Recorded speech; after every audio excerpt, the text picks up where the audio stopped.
যে জীবন আখিরাত চিনে না, আল্লাহর কসম, এটা মানুষের জীবন না, এটা জন্তু জানোয়ারের জীবন, হাইওয়ানের জীবন। দুনিয়ার এই বাকি সবগুলো পড়ালেখা না পড়লেও ভাত মাছ খাওয়া যায়, দুনিয়ার বাকি কথা না বললেও দুনিয়া ভোগ করা যায়।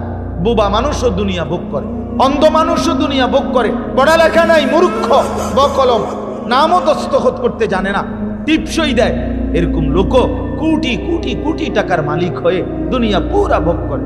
এই জন্য প্রিয় বন্ধু, পড়তে নিষেধ করি না, কিন্তু এমন পড়াই যথেষ্ট না মুসলমানের জন্য যে পড়া পড়তেছে তো আছে, কিন্তু আল্লাহ চিনে না, আখিরাত চিনে না, নামাজ চিনে না, সেজদা চিনে না, মালিক চিনে না। এটা কোনো পড়াই না, এটা কোনো পড়াই না। আল্লাহ নিজে বলছে, আল্লাহর আলো যার মধ্যে নাই তার মূলত কোনো আলোই নেই।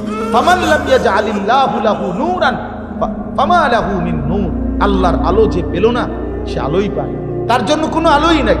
এই যে দেখেন, এই দুই ছেলে দেখেন, কারে বলে কি বলে, হেরা হেগো মোবাইল নিয়ে দেখছে না তাহলে ভাই কি পরিমাণ ফালতু পোলাপান দেখেন। মানে অসভ্যতা এত বেশি যে কোনো ভদ্রতা, মোবাইল এত বড় জানোয়ার বানাইছে যে এটার কোনো আখলাক সব শেষ করে দিচ্ছে সোজাই।